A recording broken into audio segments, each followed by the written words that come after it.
Welcome to Moose Plays, everyone. I'm the Liquor Moose, and today we will be going over my Week 1 battle for the 4th season of the PDL.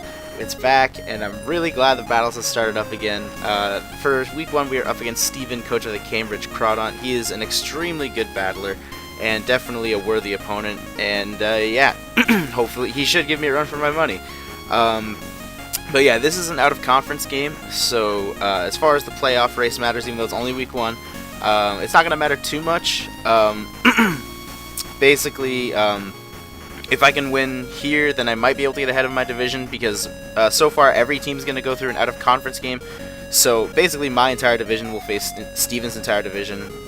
But yeah, so if you want to know more about the team that I am bringing to the battle, I did upload a team builder yesterday. I will put a link to that in the description below.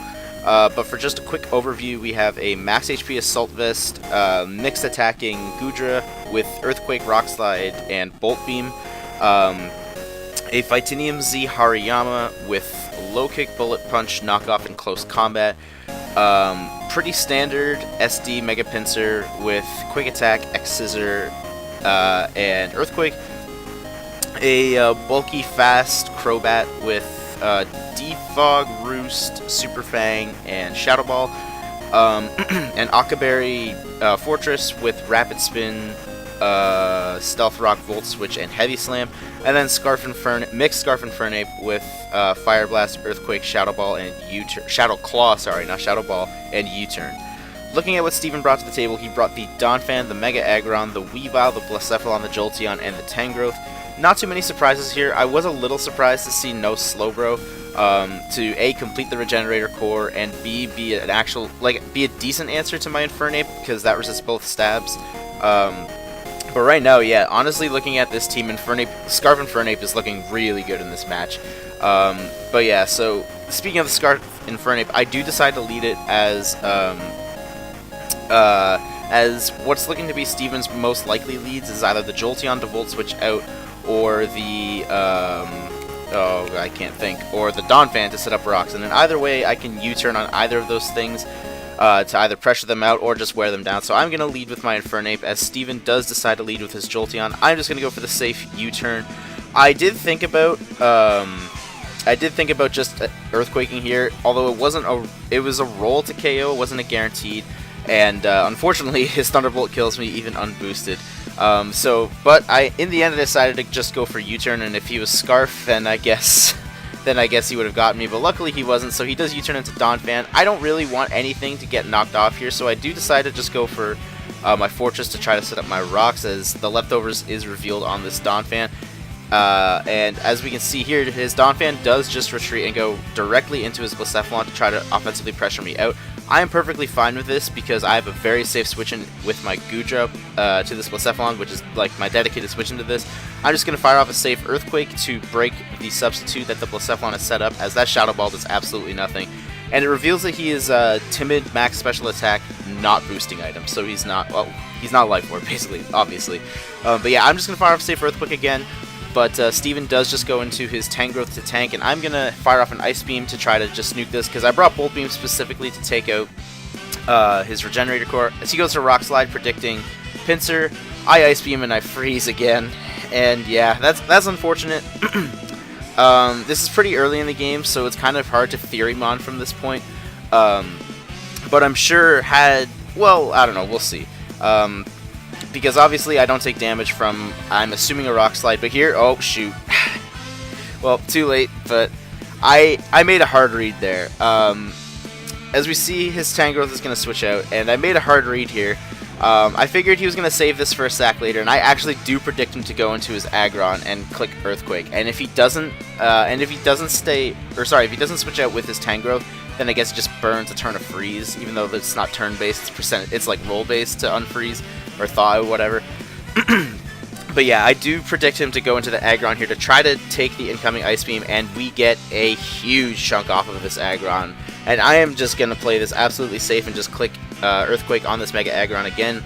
Doesn't quite kill, but still gets it to a range where pretty much any of my attacks kill. I'm going to just click Ice Beam here just in case he does decide to switch back into his Tangrowth, but he does just decide to let the Aggron go down here, and Steven switches out into his Weavile. I'm perfectly fine with this because I have still a dedicated switch in into this, into my Hariyama, which is carrying the Z Crystal, so knockoff is going to be doing almost nothing. As we do see the Life Orb gets revealed, which is very good knowledge for me to know, so now I know the item. I just go for my own knockoff to basically knock off any item that that Steven was carrying. I, again, don't really want anything else to take damage. This Fortress was here for the Dragalge, so I'm perfectly fine with it taking damage since the Dragalge is not here. But yeah, so I'm actually going to make a pretty hard read here. From Steven's point of view, like, my clear play is to try to rapid spin these rocks away, so I'm actually going to predict him to switch into Blacephalon here, and I'm going to Volt Switch out. Earthquake isn't doing a terrible amount to me if I get this prediction wrong, so I am not too worried about that. But like we see here, Steven does actually switch out into his Blacephalon, so I get the Volt Switch, and I believe I go into my Infernape to try to pressure this out. And because I assume that I'm going to pressure this out, I'm actually going to click U-turn here. But as we see, Steven does not fall for that bait. But I'm fine because I just go into my Goodra, which is my dedicated switch into the Blacephalon, as we see that it does just fire off a Shadow Ball. And from the calc, I can live one, but what I can't live is a Z Shadow Ball, Never-Ending Nightmare. So Goodra unfortunately goes down, but still gets a kill in its debut. So now I think, okay, this Blacephalon's a +1 special attack. I can't let it run rampant, so I am just going to click the Shadow Claw on my Infernape. If he hasn't already figured out that this is Scarfnape, it was pretty apparent here when he goes into his Donphan, because obviously Shadow Claw can't kill.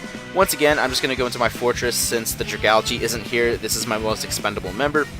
As we can see, he clicks the Earthquake button, and it's actually a roll to kill, but I'm still going to click the Rapid Spin button anyways, and luckily we do live, and we get to spin away these rocks, and after that, I am just perfectly going to let my Donphan go down, or sorry, my Fortress go down, as there's no need to keep this around anymore.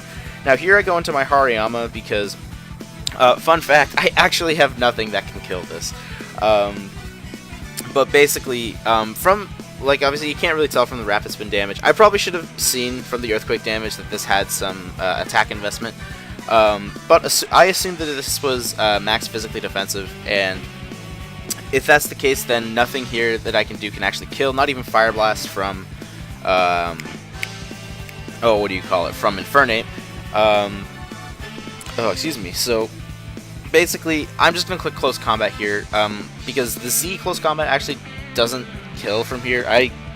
Assuming he was physically defensive, didn't have a chance to kill from here, so I'm just, two regular Close Combats do have a chance, so I'm just going to go for that play instead. And seeing that, like, that wasn't in the roll for the max physically defensive, that 41%, so clearly he had some attack investment. So I probably should have just fired off the Z move, but I'm going to do that here as he does just decide to sack off his Tangrowth here.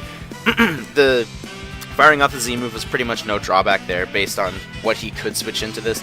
As I believe, Steven's just going to go in the Jolteon. I'm just going to get some chip damage onto this with my Bullet Punch, just in case he was sashed for whatever. I didn't ask what it was, but hey, who knows? He could have been sashed Jolteon. But yeah, so I just get some chip damage onto this, and he goes into the Donphan. And yeah, I'm going to try and set up with my Mega Pinsir, as I probably, like, it's kind of a misplay because, like, okay, obviously I don't Mega Evolve to survive the Rock Slide, but now really I can only get one attack off with my, with my Quick Attack to try to dodge the Ice Shard, even though he probably would have gone for it earlier. But yeah, because now he can just go into Weavile and just revenge me with his own Ice Shard. In hindsight, I probably could say differential here, but whatever. Because, yeah, at this point, Infernape looking pretty good. All I really need to do is hope that I can hit a Fire Blast here, which is the only thing that can guarantee knock this out since I'm not carrying a fighting move, and Fire Blast does connect.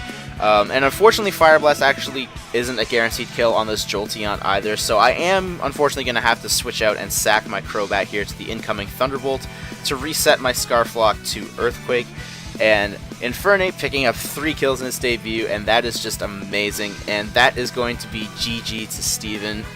He played very well, and yeah, I hope he does well in his division. I assume he will, and yeah, I hope Steven makes it far, and I hope we can meet again in the finals, because that's the only time we can actually meet up in the playoffs. But unfortunately, since we only won 1-0, it actually means we are last in our division. Our entire division won their game this week, and it actually, funny enough, it went Jordan won 4-0, Liam won 3-0, Matt won 2-0, and I won 1-0. So, wait, maybe it was the other way around. Maybe Matt won 3-0 and Liam won 2-0. But either way, I only won 1-0, so I'm actually last in the division, which actually puts Steven in first in his division, since he actually has the best differential at -1 in his division. But yeah, so unfortunately, that's going to be it for, or not unfortunately, that's going to be it for this video, as we do pick up the 1-0. The next week, we are up against, we're in a divisional match again. We are actually up against Jordan, coach of the Party Primates, and his team is very scary, and I think he's improved a lot since last year. So keep your eye out on the channel next week for the team builder for that match, and thanks for watching, and we'll see you next time.